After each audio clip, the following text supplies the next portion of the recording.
Distortion. How you doing? I knew the answer to that because you do that often. It's great. Who's having a good time so far? Say yeah. Who just watched some amazing burlesque? Say yeah. So, okay, back this up for me. Did sparks literally come off of somebody's genitals earlier? I thought that's what love looked like. I thought I just fell in love. That was amazing. I can't follow that. I know my dick game isn't strong enough because that has never happened. Never ever have sparks hit the fucking ceiling. You're still, yeah. I'm really glad to be here. I'm really happy to be here with you guys. This is amazing. This is an awesome show. I feel like I should have worn something sexier. I was gonna do some burlesque stuff. My stage name is Cremo Tonatini from The Weekenders. Yeah. I usually just dress just like this. My song is Strange Disease by Prozac. Yeah, but I dance like a haunted puppet, so people don't really like it. It's very fun for me, no one else. Swervy was talking about big bushes. Fucking right, big bushes. Hairy people unite. I'm 29 years old now. I've hit my second puberty. And I remember when I was a kid, all I wanted when I was in junior high was connectors. I just wanted my mustache to connect to my beard. And so I would go home every night and just try and like flex it out. Like just get that going. And then my wish came true. I grew a full beard, but I think I flexed too hard because then my beard connected to my neck hair, which connects to my back hair, which just goes all the way around. So now basically I'm just wearing a full body balaclava. This is the only part of my body that doesn't grow hair now. And it's made me think differently. Like, I talked to some guys who are talking about their partners, and I was like, hey, Dave, how are things going with you and Rachel? And he's like, well, I don't know. And I was like, why? What's wrong? What do you mean? Things on the rocks or what? And he was like, well, she stopped shaving her legs every day. And I was like, you fucking idiot. That just means she's comfortable with you. She's growing in a relationship pelt.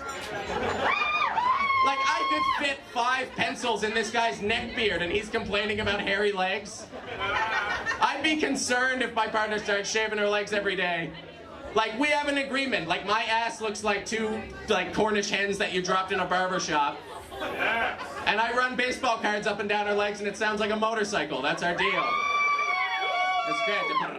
It's a lot of fun. It is good, though. Our bathroom's kind of horrific, though. It's only hair. I can't see the floor anymore. It's bad. Like, every time I sit down on the toilet, I'm afraid the girl from The Ring is just gonna rise up out of the middle. Yeah, it's terrifying. It's not a good thing. I'm sorry if I look exhausted. I went to Get Air, that trampoline park. Yeah, I went there 3 days ago, and I'm still tired.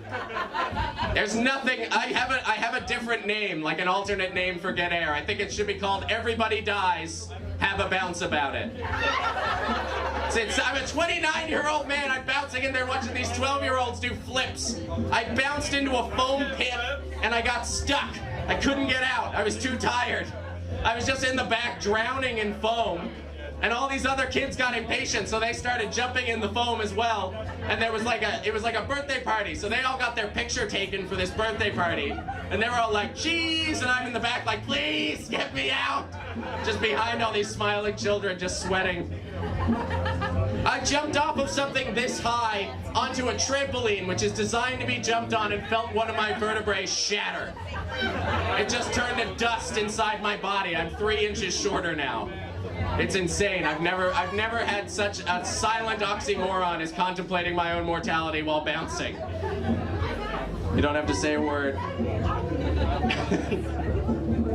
I'm glad that this show is happening. I think we need more shows like this. I think we need more events like this around all over the place. I think it's great. I don't think there can be enough of it. I think it's a great job.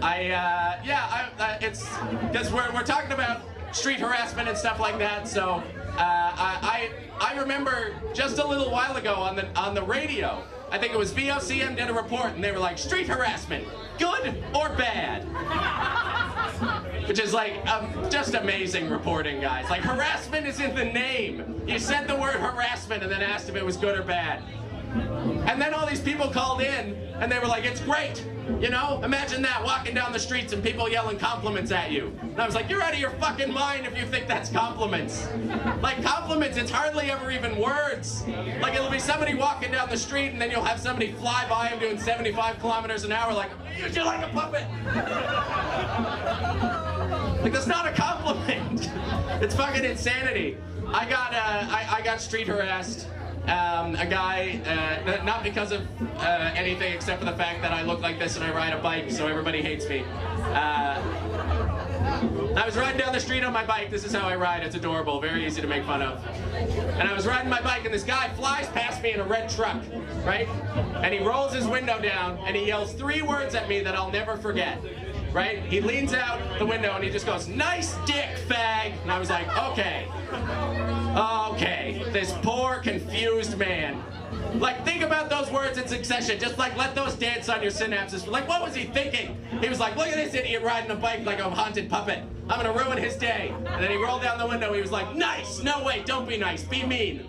Dick. Oh, you just said nice dick. That's weird. Make sure he knows you're a terrible bigot. Fag. Perfect. We did it. It was rough there for a minute, but we rallied. The perfect insult. So brutal. There was another thing I was looking at, all this stuff going on in the States. There was this insane senator who came out against breastfeeding. Yeah, so he was like super against breastfeeding in public. And he offered an ultimatum, which I don't know where it came from. He was like, okay, people are allowed to breastfeed in public, that's fine. But if I see a tit, I'm allowed to grab it. And I was like, what? You're fucking out of your mind. Like, that's like this guy would bring his son up on top of Pride Rock and be like, look out, Simba. Every tit that the light touches is yours to grab.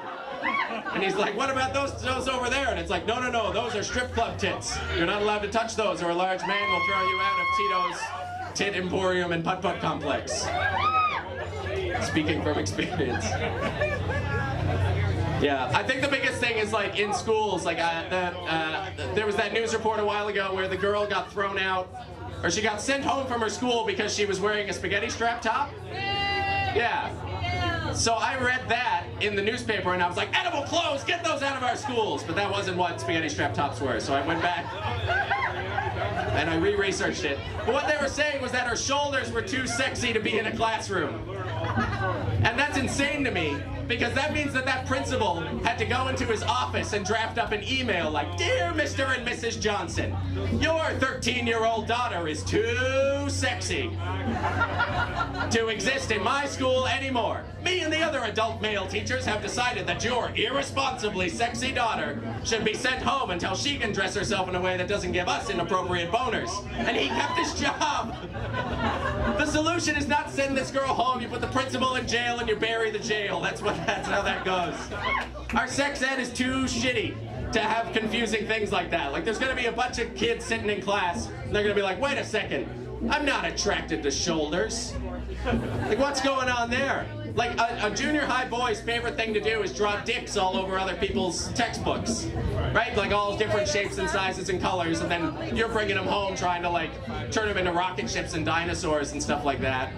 But like, they would never draw shoulders. That's how you know it's not bad. They would never draw shoulders all over each other's books, because it's like, what is this? The Moors of Ireland? I don't understand. It doesn't look like anything. It's just a bunch of lumps. But our sex ed is too bad, because in the sex ed book, it never says anything about that. Because it's just like, you open up the sex ed book and it just says, don't put the D in the B because she'll get pregnant and you both die. Any questions? And they're like, nope, I'm ashamed of my body, and then just go home. And that's if you didn't get a Christian sex ed. Christian sex ed, you just open up the book, it says don't across both pages. Because that's the assumption, right? Is that like Jesus is gonna see you because he's hiding in the closet like fucking R. Kelly looking through the slats. Like, I see what you're doing in there and I'm gonna tell my dad. Like, no, I don't think so. That's my Jesus impression, by the way. It's also my Colonel Sanders impression, but that's a coincidence. Anyway, that's my time. Thanks very much for having me. This was a lot of fun. Enjoy the bands tonight. Have a great time.